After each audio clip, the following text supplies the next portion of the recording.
Hello everyone. Today I want to start with a second version of the Blackwargreymon deck. So I made one a long time ago, but I have tested it, tested, tested until a point that I feel like this deck is probably the best it can be as far as the black base goes. As far as the Digi Eggs go, I ended up on having to run 4 of the Kapurimon that gains 1,000 when you have reboot.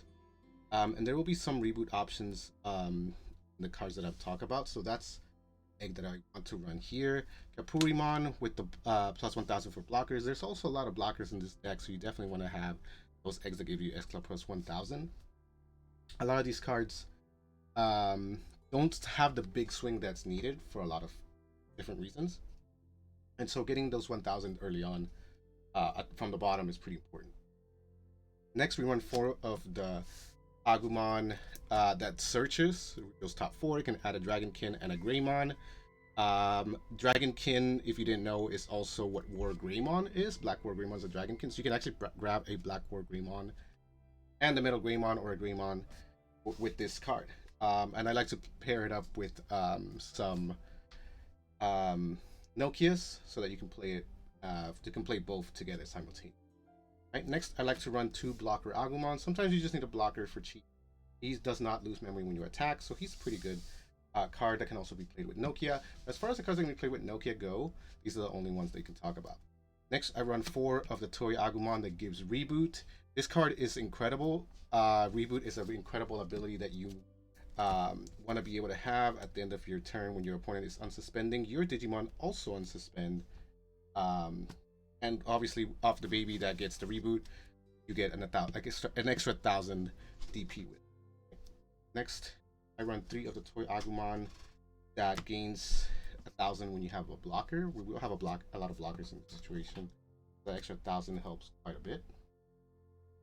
All of these, of course, are your rookies. I also run a Keramon just because it gives you 1,000 on points turn, and sometimes that's pretty useful. Stack them together, and you have a blocking plus 1,000 plus 2,000 Digimon. That's also pretty strong. Here's the one that gives you blocker inherited. It's the Greymon that if you have a red card, gives you blocker. This deck, the way it's been made, doesn't have a whole lot of red. So you're looking at Blackwargreymons or Metalgreymons that are blockers in certain situations, which is pretty good when you have that happening here. Of course, it's reduced if you play a Nokia, but we don't. I'll tell you ahead of time that we don't run a low Nokias because they're just not needed. Next, 2 of the blocker Darktyrannomon Digivolves for 1. It's pretty cheap. So instead of using Nokias and things like that, what we're actually going to do with this deck is Digivolve for cheap. That's the best way that we can run this set.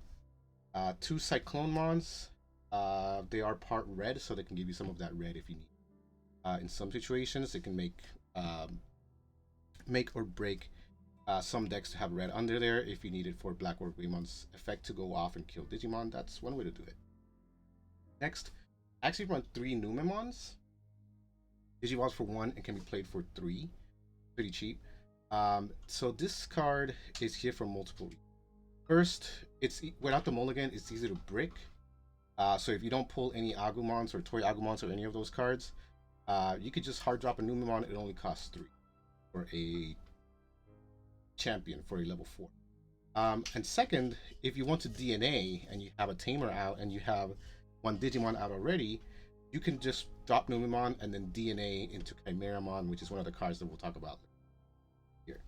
I also run 1 Warumonzaemon, another cheap Digivolution here. You could potentially go up to a level 6 very fast in this deck, and Warumonzaemon helps with that. It'll Digivolve for 2 to 5, or hard drops for just 5, which is pretty solid.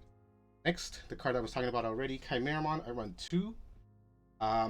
Again, if you already have, for example, a Agumon on the field, you Digivolve for 1 into Darktyrannomon. You can hard drop a Numemon if you have the memory for it, and then go into Kimeramon and take advantage of that. That's huge. And then you can go into Blackwargreymon from Kimeramon. And Kimeramon will, of course, have all of the colors that are under it. So if you want this Kimeramon to be black and red, if you're on top of Cyclonemon, for example, if you're on top Numemon, it will be black, and you want that black because you want your Blackwargreymon to destroy Tamers. That's what it does. Next, Metalgreymon 8. Pretty strong card. I'm sure if you are interested in Blackwargreymon at all, you know what this card is It de-digivolves 1 and kills something that's 3000 DP or less. Pretty strong ability. Does cost 4 to digivolve, so it's pretty steep. But it also allows you to, if you have a Dragonkin or Machine, you can swing into standing Digimon. That's a pretty good ability. So your Blackwargreymon, which I run 3 of, can attack standing Digimon, and if this Digimon kills something that kills a Digimon, it unsuspends. And when digivolving, if you have black cards under it, it can kill Tamers that add up to 6. If you have red cards under it, you can destroy Digimon that add up to 6. Since this is a very big black base deck, you'll most often be leaving your opponent without Tamers, and then Blackwargreymon himself will destroy the Digimon if he's placed on top of a Metalgreymon. I also run a pretty cool tech card, Metalgarurumon. I run 2 of this card. This card is important, and I like to run it because if you get a Kimeramon to put a bunch of sources on it, you can, when Digivolve, Digiburst 2 and pop or delete multiple Digimon that cost 6 or less. And if you do not delete a Digimon, then your opponent has to trash their top card of the security stack. So if you have, for example, a Kimeramon that's fused 6 sources together, you could potentially pop 3 Digimon, or you can have your opponent trash 3 security cards if they don't have a Digimon on the field, or a mix. You can pop 2 and trash 1, or pop 1 and trash 2. It's been pretty useful, and then Metalgarurumon only digivolves for 3, which is pretty cheap. One of the cheaper digivolving black cards deck that makes a lot of sense. I run 1 Omnimon Short Defeat, kills a Tamer as well. Comes off security. I would run more, but it's hard to find space for it. 4 of the Hiro. Hiro gives extra DP to your Digimon when they swing if they're level 5 or over. As you can see, 12, 11, that's not super high DP that you want to be swinging with. So having 1 or 2 heroes out there strengthening your DP, pretty key. 2 Nokias. Nokia comes out with an Agumon with it, and it reduces the price of a Metalgreymon or anything with Greymon in its name, or Omnimon really. It's a Digivolution, and also applies to Metalgarurumon, so you could potentially Digivolve for 2. And we don't have a whole lot of Agumons to run, so we don't need a whole lot of them. Only 2 is fine. If you have 1 out there, you're Digivolving into your Metalgreymon or Blackwargreymon for only 3. But you also want to run a lot of memory Tamers. You want to be able to have that. Nokia is not that important in black, so you do not run too many of them. Instead, we use Black Memory Boost to search for the pieces that we need and to get memory later on in the game. That's one of the ways that we do it. And Black Memory Boost is pretty important. A lot of people don't prepare for Memory Boost, and if you're in a mirror match, they will be popping your Tamers. So and Memory Boost can't really be popped that way, other than but they can be blocked with like Gazimon, is that block memory. So your opponent will have to get kind of creative with it. Next, win rate 60%. As I mentioned, these Digivolutions can be pretty expensive, Metalgreymon and Blackwargreymon. Win rate lets you trash a card from your hand of the same color to Digivolve for a reduced cost of 4. So essentially making a 4 cost Digivolution cost only. It's pretty solid in here. And all you need is a Tamer in play for this card. Next, 2 Breath of the Gods, one of the best black cards that exist. Opponents love to send your Blackwargreymons to your hand or deck, and they also like to DP reduce it. So if you go up against the yellow, chances are that they will try to DP reduce your Digimon. And Breath of the Gods is one good way to stop them from doing that, as well as if they check into security, they can no longer attack. Pretty solid card at doing what it does best, protect you. And last but not least, 1 Crimson Blaze.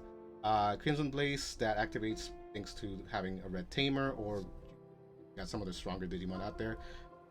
Reduce the cost of this card by 1 for each of your opponent's Digimon. If your opponent is swarming the board, Crimson Blaze will delete all of your opponent's Digimon with 6,000 DP or less, and then your opponent cannot play any Digimon by effects until the end of their next turn.